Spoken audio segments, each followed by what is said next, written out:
భయం, భక్తి, న్యాయం ఈ మూడు ఒకే స్థలంలో శ్వాస తీసుకునే గ్రామం అదే శనిసింగ్నాపూర్. ఇక్కడ దేవాలయానికి పైకప్పు లేదు, గ్రామానికి తాళాలు లేవు. కానీ ప్రజలకు ఒకే ఒక నమ్మకం, శని దోషం నుంచి తప్పించుకోవడం కాదు, శని కటాక్షం పొందాలి.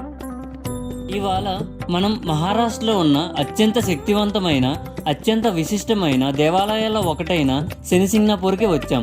దెయ్యాల భయం లేదు, తలుపులు లేకుండా జీవించే గ్రామం. భక్తుల నమ్మకం, విశ్వాసం మరియు శని మహాత్ముడికి శక్తి ఇవన్నీ కలిసే ఈ పవిత్ర స్థలం శనిసింగ్నాపూర్. ఇక్కడ ఇంటి తలుపులే ఉండవండి, ఎందుకంటే ఈ ప్రాంతాన్ని శని మహారాజు స్వయంగా కాపాడతారని భక్తులు నమ్ముతారు. ఏ సమస్య వచ్చినా శనిదేవుని దర్శనం చేస్తే తప్పకుండా పరిష్కారం దొరుకుతుందని విశ్వాసం. అయితే ఆలయ ప్రత్యేకాలు ఏంటో, ఎలా చేరుకోవాలి, ఏం చూడాలి, మీ ప్రయాణానికి ఏం ఉపయోగపడుతుందో అన్నీ ఈ వీడియోలో మీకు డీటెయిల్గా చూపించబోతున్నాను. అయితే ఆలస్యమేమీ లేకుండా మనం శక్తి పుణ్యక్షేత్రం శనిసింగ్నాపూర్ యాత్రను స్టార్ట్ చేద్దాం రండి. అందరికీ నమస్కారం, నేను మీ Pavan. Welcome to my channel walk with Pavan. అంతకన్నా ముందు నేను చాలా కష్టపడుతున్నానండి. మీరు కూడా కొంచెం సపోర్ట్ చేస్తూ నా వీడియోయే కాదు, యూట్యూబ్లో ఏ వీడియో చూసినా అది మీకు నచ్చితే ఒక లైక్ చేయండి. ఇంకా మీకు ఓకే అంటే ఏదో ఒకటి కామెంట్ చేయండి. అది ఆ వీడియోకి ఎంతో కొంత రీచ్ వస్తుంది. అలాగే యూట్యూబ్ వాడు లైక్స్ ఎక్కువ ఉంటే ఎక్కువ మందికి ఆ వీడియోని రికమెండ్ చేస్తాడు. సో అలాగే నా యొక్క వీడియోస్కి కూడా లైక్, షేర్, కామెంట్ చేయండి. మీరు ఒకవేళ కొత్తగా నా ఛానల్కి వచ్చి ఉంటే ఒకసారి ఛానల్ని చూడండి. మీకు యూజ్ అనుకుంటే సబ్స్క్రైబ్ చేసుకోండి. సబ్స్క్రైబ్ అనేది మీకు ఒక బటనే కావచ్చు, అది మాకు ఒక మోటివేషన్, ఒక కౌంట్ పెరిగిన ఒక ఆనందం, ఒక మురిసిపోతామండి అది చూసి. So please subscribe.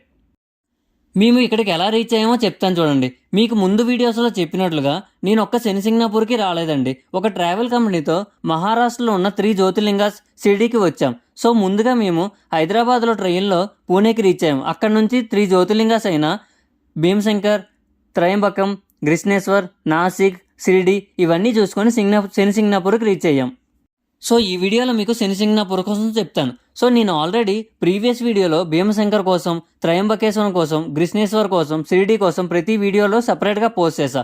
చూడండి, మీకు వీడియో లింక్ డిస్క్రిప్షన్లో ఇస్తాను చూడండి. ఇప్పుడు మీరు శనిసింగ్నాపూర్కి ఎలా రీచ్ అవ్వాలో చెప్తాను చూడండి. శనిసింగ్నాపూర్ అహ్మదాబాద్ నగర్ జిల్లాలోని సాలేత్ ప్రాంతంలో ఉంది. ఇది మనకి షిరిడీ నుంచి 72 కిలోమీటర్ దూరంలో ఉంటుంది. చాలామంది స్పెషల్గా ఇక్కడికి రారండి. సో ముందుగా మీరు షిరిడీకి వచ్చి షిరిడీలో దర్శనం చేసుకొని శనిసింగ్నాపూర్కి వస్తారు. శనిసింగ్నాపూర్ నుంచి డైరెక్ట్గా బస్సెస్, క్యాబ్స్ అవైలబుల్గా ఉంటాయండి.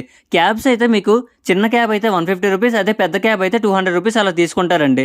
మీకు ముందు చెప్పినట్లుగా ఇక్కడ నుంచి షిరిడీ నుంచి శనిసింగ్నాపూర్కి 72 కిలోమీటర్స్, అంటే 2.5 అవర్స్ 2 అవర్స్ అలా జర్నీ పడుతుందండి. మీకు అక్కడ దర్శనం చేసుకొని మళ్ళీ రిటర్న్ అయ్యేసరికి మీకు మొత్తం కలిపి 6 అవర్స్లో మీరు మళ్ళీ డ్రాప్ చేస్తారండి. ఇక్కడ దేవాలయం ప్రతిరోజు ఉదయం 6 గంటల నుంచి రాత్రి 8 వరకు తెరిచి ఉంటుంది. ముఖ్య పూజలు ఉదయం 6:30 నుంచి 7:30, మధ్యాహ్నం 12 నుంచి 12:30, సాయంత్రం 5:30 నుంచి 6 జరుగుతాయి. సాధారణ దర్శనం సుమారు గంట నుంచి 2 గంటలు పడుతుంది. కానీ పీక్ సీజన్ లేదా శనివారాల్లో భక్తుల సంఖ్య ఎక్కువగా ఉండడం వల్ల కొంచెం ఎక్కువ సమయం కావచ్చు. ప్రత్యేక పూజలు, విఐపీల దర్శనం పాస్ కూడా తీసుకోవచ్చండి. భక్తులు ఇక్కడ శనిరాయి విగ్రహాన్ని దర్శించుకోవచ్చండి. ప్రసాదంగా సాంప్రదాయ నారింజ, బియ్యం, తైల పూత లభిస్తుంది. ఫోన్లు మరియు కెమెరా ప్రధాన గర్భగుడిలో జనరల్లీ అనుమతించబడదు, కానీ ప్రాంగణంలో తీసుకోవచ్చండి. ఇప్పుడు దేవాలయం యొక్క చరిత్ర తెలుసుకుందాం రండి. శనిసింగ్నాపూర్ ఆలయం యొక్క మూలాలు దాని దేవత నివాసం వలె మర్మమైనవి. ఒక పాత పురాణం ప్రకారం శతాబ్దాల క్రితం భారీ వర్షం తర్వాత గ్రామస్తులు పనస్నాన నదిలో తేలియాడే ఒక భారీ నల్లరాయిని కనుగొన్నారు. ఒక ఆసక్తికరమైన గొర్రెల కాపరి ఆ రాయిని కర్రతో తోసినప్పుడు అది అద్భుతంగా రక్తస్రావం ప్రారంభించింది. ఆ రాత్రి శనిదేవుడు అతని కలలో కనిపించి రాయి లోపల తన దైవిక ఉనికిని వెల్లడించే దానిని గ్రామంలో ప్రతిష్ఠించమని ఆదేశించాడు. అయితే ఒక షరతు ఉంది. విగ్రహం దానిపై ఎటువంటి ఆశ్రయం లేకుండా బహిరంగ ఆకాశం కింద ఉండాలి. గ్రామస్తులు ఈ దివ్య ఆజ్ఞను గౌరవించారు మరియు నేటికి శనిదేవుని విగ్రహం కప్పబడకుండా ఉంది. ఇది తన భక్తులపై ఆయన ఎల్లప్పుడూ శ్రద్ధగల చూపును సూచిస్తుంది. స్వచ్ఛమైన హృదయంతో సందర్శించే వారికి దురదృష్టం మరియు ప్రతికూలం నుండి రక్షణ లభిస్తుందని భక్తులు నమ్ముతారు. ఇప్పుడు ఆలయం యొక్క సముదాయం తెలుసుకుందాం రండి. శనిసింగ్నాపూర్ ఆలయం యొక్క సరళత దీనిని అసాధారణంగా చేస్తుంది. అలంకరింపబడిన శిల్పాలు మరియు ఎత్తైన గోపురాలతో అలంకరింపబడిన సాంప్రదాయ దేవాలయం మాదిరిగా కాకుండా ఈ మందిరం విశాలమైన ఆకాశం కింద ఎత్తైన వేదికపై నిలబడి ఉన్న 5.5 అడుగుల నల్ల రాతి విగ్రహాన్ని మాత్రమే కలిగి ఉంటుంది. విగ్రహం పక్కన నంది, త్రిశూలం వంటివి ఉంటాయి. అలాగే హనుమంతుల వారి విగ్రహం కూడా ఉంటుంది. ఇవి ఈ ప్రదేశం యొక్క ఆధ్యాత్మిక ప్రకాశాన్ని పెంచుతాయి. భక్తుల అభిషేకం వంటి ఆచారాలు నిర్వహిస్తారు. ఇక్కడ శని ప్రభావాన్ని శాంతింపచేయడానికి విగ్రహంపై నూనె పోస్తారు. శని మరియు అమావాస్య రోజుల ముఖ్యంగా పవిత్రమైనవి పరిగణింపబడతాయి. శనిగ్రహ దుష్ప్రభావాల నుండి ఉపశమనం పొందాలని కోరుకునే వేలాది మంది యాత్రికులు ఆకర్షిస్తాయి.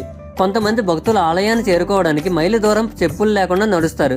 వారి లోతైన భక్తిని ప్రదర్శిస్తారు. ఇప్పుడు రోజువారీ ఆచారాలు మరియు ఉత్సవభరితమైన పండుగల కోసం మాట్లాడుకుందాం రండి. శనిసింగ్నాపూర్లో జరిగే రోజువారీ ఆచారాలు మరియు ఉత్సవభరితమైన ఉత్సవాలు భక్తి మరియు ఆధ్యాత్మిక ఉత్సవభరితమైన వాతావరణాన్ని సృష్టిస్తాయి. శనిదేవుని ఆలయంగా పిలువబడే ఈ రోజువారీ ఆచారాలు తెల్లవారుజామున నల్లరాతి శని విగ్రహానికి ఆచారబద్ధంగా స్నానం చేయడం, తర్వాత ఆరోగ్యం, శ్రేయస్సు మరియు రక్షణ కోసం ఆరతి మరియు మంత్ర జపంతో ప్రారంభమవుతాయి. భక్తులు రోజంతా ఆలయానికి తరలి వస్తారు. వారి ప్రార్థనలో భాగంగా నూనె, నల్ల నువ్వులు మరియు పువ్వులు దేవుడికి సమర్పిస్తారు. శని జయంతి మరియు ఇతర ముఖ్యమైన పండుగల్లో పెద్ద సంఖ్యలో ప్రజలు పాల్గొనే శనివారాల్లో ప్రత్యేక ప్రార్థనలను నిర్వహిస్తారు. శని అమావాస్య సందర్భంగా యాత్రికులు తమ నివాళులను అర్పించడానికి దేశం నలుమూలల నుండి వస్తారు. ప్రశాంతమైన మరియు పవిత్రమైన వాతావరణానికి పండుగలు స్ఫూర్తిని జోడించే భజనలు, కీర్తనలు మరియు ఊరేగింపులతో ఈ పండుగ గుర్తింపబడుతుంది. శనిదేవుడి విగ్రహాన్ని బహిరంగంగా ఆకాశం క్రింద ఉంచిన సాంప్రదాయ ఆలయం నిర్మాణం లేకపోవడం ఈ ప్రదేశం యొక్క ప్రత్యేకతను మరింత హైలైట్ చేస్తుంది. దేవాలయం దగ్గరకు రాగానే ఒక శాంతి గాలి తాకుతుంది. ఇక్కడ గర్భాలయం లేదు, పైకప్పు లేదు. శని భగవాన్ ప్రతిభను ఆకాశం కిందే ఉంచారు. ఆకాశమే గోపురం, నమ్మకమే గర్భగుడి. ఇక్కడ ప్రధానంగా నూనె అర్పణ చేస్తారు. శని దోషం ఉన్నవాళ్ళు, పని సమస్యలు, ఆర్థిక సమస్యలు, ఆరోగ్య సమస్యలు ఉన్నవాళ్ళు ఇక్కడికి వచ్చి నూనె పోస్తారు. ఈ సాంప్రదాయం శతాబ్దాలుగా కొనసాగుతుంది. ఇక్కడ ప్రత్యేక నియమాలు ఉన్నాయండి. మహిళలు దేవాలయం యొక్క ప్రధాన మండపం వరకే మాత్రమే వస్తారు. ప్రతిమ దగ్గరికి అనుమతి లేదు. నూనె ప్రతిమపై నేరుగా పొయ్యొద్దు, ప్రత్యేక త్రూలో పోయాలి. ఇప్పుడు ఎక్కడ స్టే చేయాలో, అన్నప్రసాదం ఏంటి, దానికోసం తెలుసుకుందాం రండి. స్టే గురించి ఆలోచిస్తే షిరిడీలో హోటల్స్, ఘాట్స్, ధర్మశాలలు చాలా ఉన్నాయి. శనిసింగ్నాపూర్లో కూడా కొన్ని బడ్జెట్ రూమ్స్ ఉంటాయి. కానీ మంచి స్టే కావాలంటే షిరిడీ బెస్ట్. అన్నప్రసాదం షిరిడీలో చాలా బాగుంటుంది. శని టెంపుల్ దగ్గర కూడా చిన్న ప్రసాదం కౌంటర్ ఉంటాయి. శనిసింగ్నాపూర్లో కూడా మీకు అన్నప్రసాదం దొరుకుతుంది, కానీ 50 రూపీస్ పే చేయాలి. శనిదేవుని ముందు నిలబడి ఒక్క క్షణం కళ్ళు మూసుకుంటే అంతర్గత భయం బయటకు పోయి మనసులో ఒక శాంతి మాత్రమే మిగులుతుంది. ఈ ఆలయం న్యాయం నేర్పిస్తుంది, నిజాయితీ గుర్తు చేస్తుంది. భయం మనల్ని ఆపుతుంది, భక్తి మనల్ని నడిపిస్తుంది. కానీ నిజాయితీ మాత్రమే మనల్ని శని మహిమ కలిగి ఉన్న దారిలో నడిపిస్తుంది. ఇది శనిసింగ్నాపూర్, భక్తికి అర్థం, ధర్మానికి దర్పణం. సో మీ దర్శనం అయిపోయిన తర్వాత ఏ క్యాబ్లో అయితే మీరు వచ్చారో అదే క్యాబ్లో రిటర్న్ మీరు షిరిడీకి రీచ్ అవ్వచ్చు. షిరిడీ నుంచి మీరు డైరెక్ట్గా మీ షిరిడీ దర్శనం అయిపోయిన తర్వాత మీరు షిరిడీ నుంచి మీ హోమ్ టౌన్కి రీచ్ అవ్వండి. That's it for the video guys. ఇది ఈరోజు మా శనిసింగ్నాపూర్ టూర్. మీరు ఈ వీడియోని ఇష్టపడ్డారా? అయితే లైక్, షేర్ మరియు సబ్స్క్రైబ్ చేయండి మర్చిపోకండి. ఇంకా మనం మరెక్కడికి వెళ్ళాలో తెలుసుకోవాలనుకుంటే కామెంట్లో చెప్పండి. తర్వాత వీడియోలో మనం మరొక అద్భుతమైన పవిత్రమైన స్థలాన్ని అన్వేషిద్దాం. ఓం శనేశ్వరాయ నమః. ధన్యవాదాలు.